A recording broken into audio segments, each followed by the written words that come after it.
Hello and welcome to another Raggy's Beers, Wines and Spirits review. For this review, my second one tonight, and the last one, I'm doing a review of Doombar by Sharps Brewery. 4.3% volume, and took this off the site. So, Doombar is inspired by its namesake, the treacherous sandbank at the mouth of the Camel Estuary near Sharp's home at Rock. Accomplished and precise, Doombar is the epitome of consistency, balance and Moreish appeal, and now the UK's #1 selling cask beer. Style was an amber ale, taste note, an enticing aroma of resinous hop, sweet malt and delicate roasted notes. The mouth feel is a balanced, complex blend of succulent dried fruit, light roasted malt, and a subtle yet assertive bitterness. The finish is dry and refreshing, and I don't know if you can read all them on there, but it's won a massive amount of awards. So comes in cask, polybox, and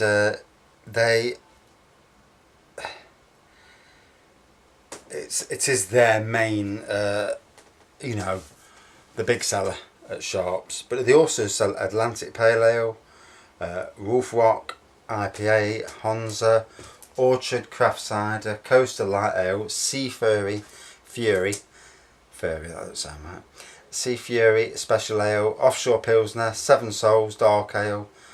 I can remember when Doombar was at Sainsbury's, and it must have been selling well, because all of a sudden they started bringing out the 6-pack, and they only do that for the premium brands, bottles. So I knew at that time, and then obviously Sea Fury came, Atlantic came, so instead of it just being one bottle, it expanded to 3 for that family of, and I'm not even sure if we had the Wolf IP, the Wolf one as well, not sure.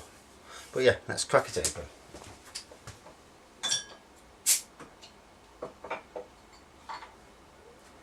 So I've washed the glass this time, and I mean, who hasn't had this in the pubs around Britain? It is everywhere these days.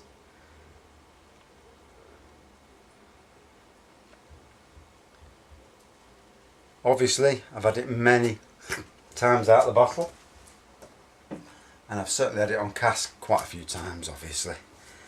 And good looking ale, amber ale, good carbonation, nice good white head on it. There's a fruitiness in the smell.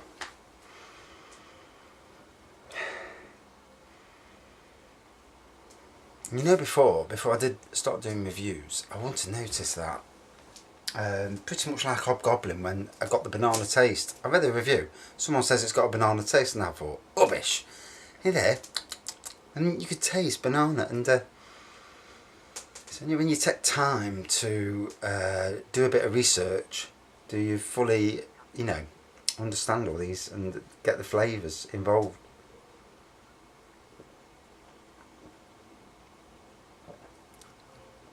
Oh, so yeah, straight away, there's a taste of quality in there.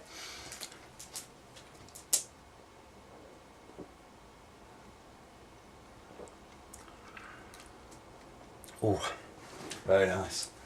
Put it to one side a minute. Let me palate get used to it. Now we'll read some reviews about it. See what other people say about it. I mean, I have heard from the camera people that a lot of the real ale drinkers, that they're not that keen on it. So, it's a beer advocate again. Oh my god, it's warm again tonight. So 3.46 out of 5 from 195 ratings. Year-round availability, of course. It's a massive seller. So this is a review from literally a few days ago.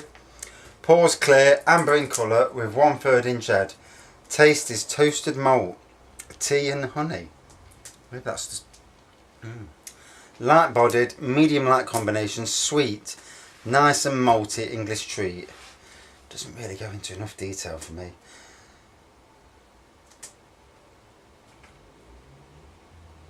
Oh, interesting.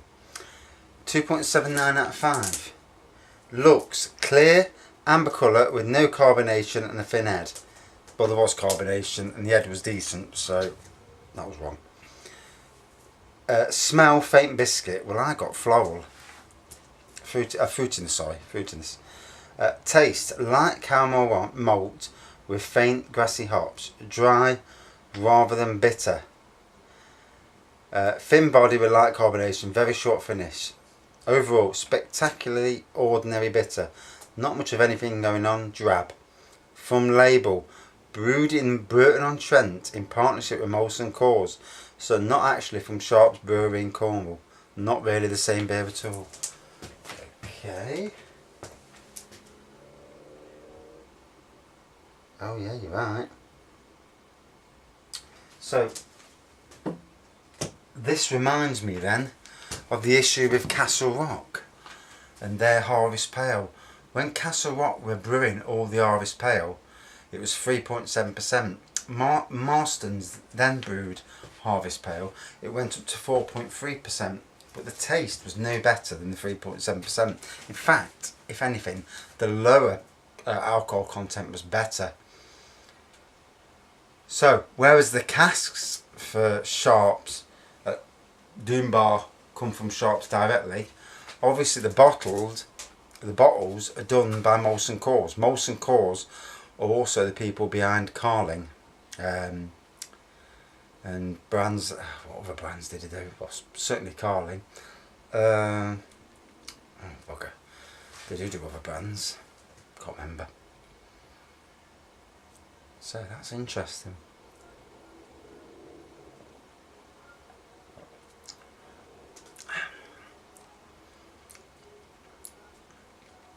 And it makes you wonder, with Doombar directly from the proper brewery, is the water in Cornwall better than the water in Burton on Trent? I mean, Burton on Trent make a lot of ales, you know, with Marston's being there, Molson Coors being there.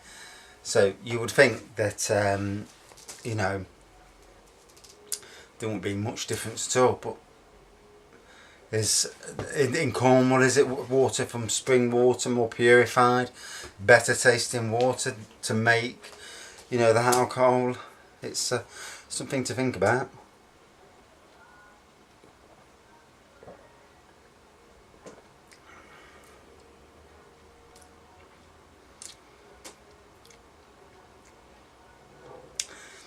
Yeah, there's a biscuity taste to it.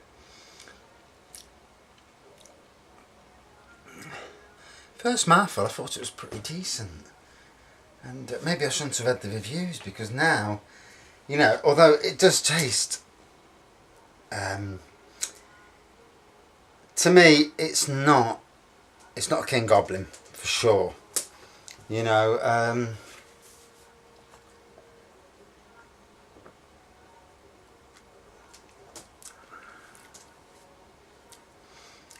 And it's not as good as the cask. I think a lot of the time the cask versions are better. I've had pedigree out of the cask and I've had pedigree out of the bottle. The new bottle conditioned pedigrees are actually pretty decent, to be fair. But the pedigree and hobgoblin out of the cask is far superior to what came out of the bottle. And then they say bottles are better than cans. So I don't know if that's always the case, or whether, you know, sometimes you get variations in the brewing process.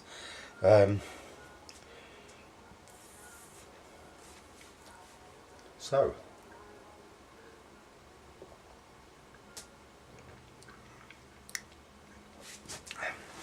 let's have a look, read of another review, because that review was a rather slating review.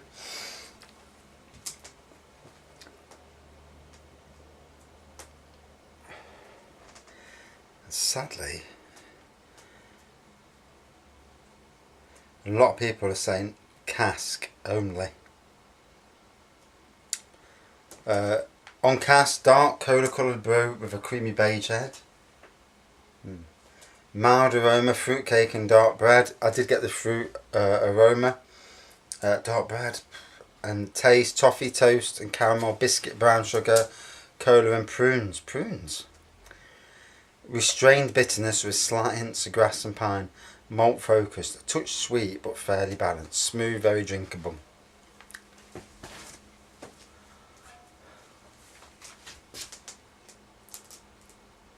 Still got some carbonation there, enough to keep the little head going on it.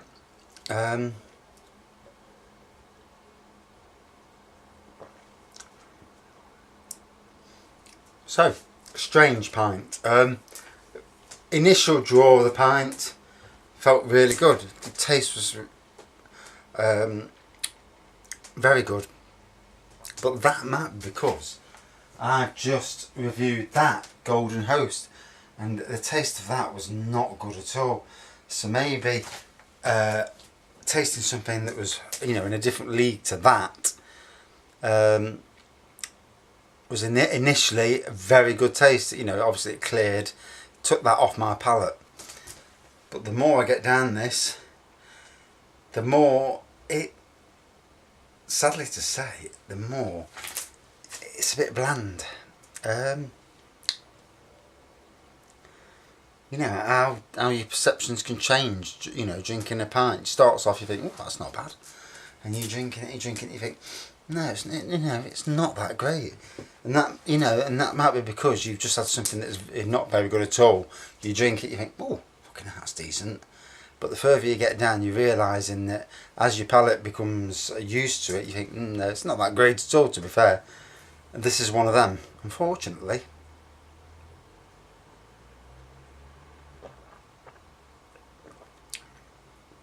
So is it the curse of the mass-produced beers?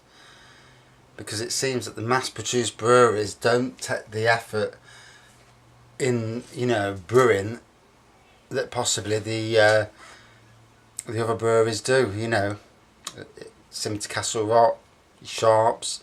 It does make you wonder. I mean, obviously, if they can't produce it, if they can't keep up with that, the amount that's needed for sale, then I suppose you can understand them sourcing it out. But you'd think they'd have some quality control so the beer is exactly the same taste. Very strange, very. If you watch my Castle Rock Harvest Pale review, you'll see I said the same thing there, where even though it's just stronger beer, and stronger to me usually means a better beer, but it didn't, and the taste wasn't as good as on cask and bottled. It's directly from Castle Rock. So yeah, very strange. So as for review score, it's not a mediocre beer, it's still a good beer, but it's nothing. I don't think this is as good as the cask version. We'll give it a 4.2 out of 5. So probably quite a low score, really, considering it is one of the Britain's best selling beers. But it's best selling cask beer, not best selling bottled. And don't be fooled by the best selling bottled beer, because when beers go on at £1, they sell like the clappers. And just because a beer is £1 and it makes it the best selling beer in Britain, does it make it the best tasting beer? No. It's just that marketing makes that seem to be the best beer.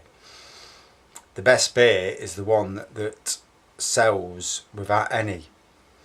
I'll give you an example before I've run off too much.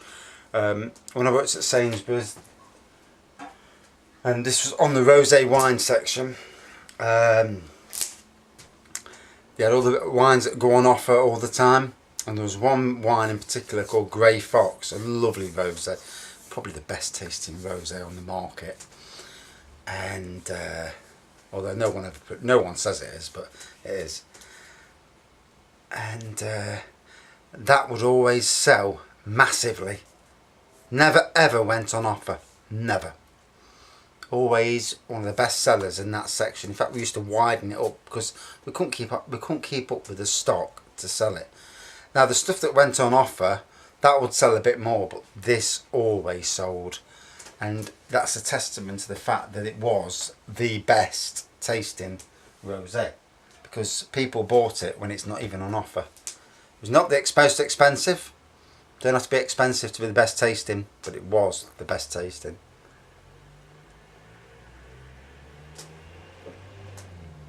So, Doombar, okay in a bottle, much better off a pump. Who knows? Thanks for watching. See you soon.